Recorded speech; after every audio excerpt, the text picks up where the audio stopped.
यहाँ से हम आगाज प्रॉपर करने लगे हैं। आऊज़ु बिल्लाहि मिनश शैतानिर रजीम। सदका देकर तकलीफ पहुंचाने से बेहतर है अच्छी बात कह देना। कौलुन बात, मारूफ अच्छी कहना, व मग़फ़िरतुन और मुआफ़ करना, खैरुन बेहतर है, मिन सदक़तिन उस सदके से, यतबउहा पीछे आए जिसके, अदन कोई अज़ियत, वल्लाहु और अल्लाह गनियुन बड़ा बेनियाज है, हलीमुन बहुत बुर्दबार है। तो ये जी आपके सामने आयत है, इसमें है मुनासिब बात कह देना और दरगुजर करना उस खैरात से बेहतर है जिसके बाद सताना हो, और अल्लाह बेपरवाह नहायत तहम्मुल वाला है।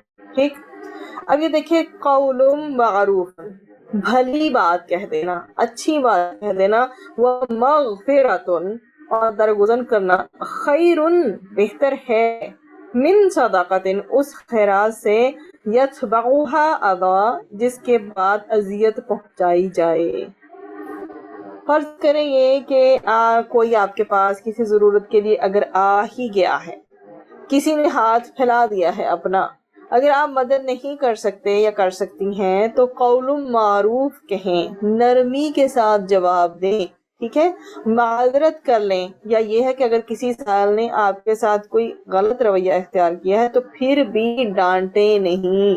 कहा हमें इतना खूबसूरत पैगाम मिलता है, वह अम्मस्साइला फला तनहर, क्या करें फिर, ये वाला रवैया ना अपनाएं, और क्या करें कि मगफिरत कर लें, मतलब कि मुआफ कीजिए, कह दीजिए उनसे। ठीक है, और ये कहे कि बेहतर है कि मतलब अगर आप आगे से उनको कह देते हैं कि सॉरी मैं नहीं दे सकती ना, ये बात उससे बेहतर है कि आप जो है आगे से उसको 2-4 जुमले सुना दें। ठीक है, अब आगे क्या है कि अच्छी बात कहें, या फिर उसे कह दें कि प्लीज सॉरी इस वक्त आपके पास अवेलेबल नहीं था, आपने नहीं दिया। खैरुन बेहतर है, मिन सदाकतिन यतबउहा अदा उससे बेहतर है कि आप उसे जो 2-4 जुमले सुना देंगे, कि कोई सलवातें सुना देंगे, कोई बात सुना देंगे, तो कोई फायदा नहीं होगा, ये अजियत देने वाली बात होगी। ठीक है, और अल्लाह ताला डेफिनेटली गनी और हलीम भी है। और क्या है, हम किसको सदका बेसिकली दे रहे हैं? ठीक है, हम दे तो अल्लाह को रहे हैं ना, तो अल्लाह ताला गनी है और हलीम भी है। लेकिन आप ये देखें, एक हदीस में आता है कि अल्लाह सुब्हानहू व तआला अपने बंदे से शिकायत करेगा, ऐ मेरे बंदे तेरे पास माल था, मैंने तुझसे माल तलब किया था, मैं भूखा था, मैंने तुझसे रोटी मांगी, तुमने मुझे नहीं खिलाया। बंदे आगे से ये कहेगा कि अल्लाह तू तो गनी है, तुझे भूख या तुझे कोई एहतियाज है? तो अल्लाह सुब्हानहू व तआला फिर क्या फरमाएंगे कि वो मेरा बंदा था जो भूखा था, उसने जो मांगा था तुझसे वो मैं ही था, असल में वो मेरा बंदा था। ठीक है, उसे तूने खाने को नहीं दिया, तो गोया कि मुझे नहीं दिया। ऐ मेरे बंदे, मैं उस वक्त इस हालत में था कि समझ ले मेरे पास कपड़े नहीं थे, मैं नंगा था, मैंने तुझसे चाहा कि तू मेरा सतर डाम दे, मुझे कोई लिबास दे दे, लेकिन तूने नहीं दिया।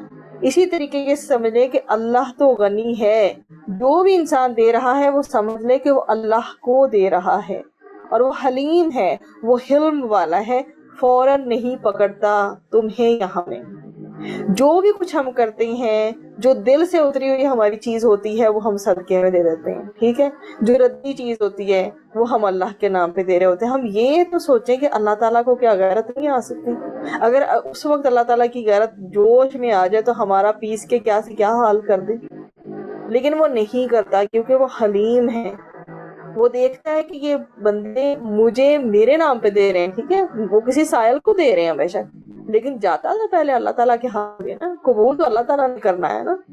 तो अल्लाह ताला क्या देखता नहीं कि ये मेरी तौहीन कर रहे हैं, मुझे दे रहे हैं और कैसी चीज दे रहे हैं?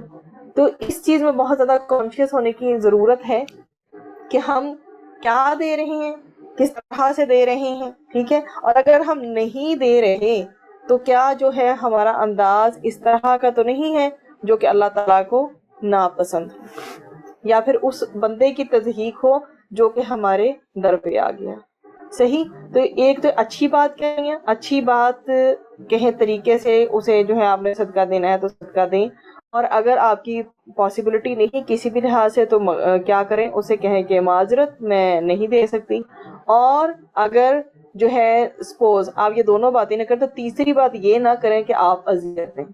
सताना नहीं है किसी भी लिहाज से इंसान को अलग। ठीक, تو یہ جو چیزیں تھیں اس کے اندر تھیں. تو اب ہم ان تینوں آیات کو جو ہم نے 261 کی ہے، 262 کی ہے، 263 کی ہے، ان کو اکٹھا ایک دفعہ ریویو کرتے ہیں اور آگے 264 کی طرف ہم بڑھتے ہیں. سب سے پہلی بات تو یہ تھی جو ہم نے کی تھی عبد الرحمن بن سمرہ سے مروی کہ جنگ تبوک کے موقع پر حضرت عثمان نے 1000 دینار لا کر رسول اکرم صلی اللہ علیہ وسلم کی گود میں ڈالے تھے. آج ہم نے بات کنٹینیو کی تھی 261 سے. تو میں نے دیکھا کہ رسول اکرم صلی اللہ علیہ وسلم انتہائی مسرت کے ساتھ ان میں اپنا دستے مبارک ڈالتے اور ان کو الٹ پلٹ کرتے اور فرماتے جاتے تھے کہ آج کے بعد حضرت عثمان رضی اللہ عنہ جو بھی عمل کریں گے اس کو کسی لحاظ سے کوئی نقصان نہیں ہوگا. تو اس پر اللہ سبحانہ وتعالیٰ نے یہ آیت جو ہے 261 جو ہے اس کا نزول ہوا ہے. اب اللہ تعالیٰ نے ان 3 آیات کا جو میں سمری نکالنے لگی ہوں کہ آخرت کے لیے جو ساز و سامان ہم نے تیار کرنا ہے اس کی بیسیکلی ان 3 آیات میں ترغیب دی ہے کہ تم جو بھی کچھ اللہ کی راہ میں خرچ کرو گے وہ ضائع نہیں ہوگا، بلکہ اس کی مثال ایسی ہے جیسے کوئی یہاں زمین میں گندم کا ایک دانہ ڈالے، اس سے کوئی پودا اگے اور اس میں 7 بالیں پیدا ہو جائیں اور پھر ہر بال میں 100 دانے ہوں. اس طرح ایک دانہ زمین میں کاشت کرنے سے 700 دانے حاصل ہو سکتے ہیں. سبحان اللہ. ٹھیک. اب اس میں کنڈیشن کیا تھی کہ پانی دیا جائے اس کو اور آفات سے بچا لیا جائے. تو اسی طرح جو شخص اللہ تعالیٰ کی راہ میں خرچہ کرتا ہے، کوئی بھی خرچ کرتا ہے، تو اللہ تعالیٰ اس کو عالم مثال کی دنیا میں کیسے وہاں کی زمین میں ڈال دیتا ہے جس میں سے اس کا ایک پودا اگتا ہے، جس میں ایک دانے کے بدلے 700 دانے 700 سیڈ سمجھ لیں، ٹھیک ہے، حاصل ہوتے ہیں. بس اس کے لیے شرط اللہ نے کیا لگائی ہے؟ ایمان اور خلوص کی، کہ اس کو پانی دیا جائے، ایمان اور خلوص کا پانی دیا جائے اور احسان جتانے سے اور جو سائل ہے مانگنے والا اس کو اذیت دینے سے جو ہے وہ بچایا جائے. ٹھیک ہے. تو سائل کو ایذا دینے کی بلاؤں سے بچایا جائے، مطلب اس کو اذیت نہ دی جائے. بس اللہ تعالیٰ کی راہ میں خرچ کرنے کا اجر و ثواب جو ہے 1 سے لے کر 700 گنا تک پہنچتا ہے. اور حضرت عبداللہ رضی اللہ عنہ بن عباس رضی اللہ عنہ نے فرمایا کہ جہاد اور حج میں 1 درہم خرچ کرنے کا ثواب 700 درہم کے برابر ہے.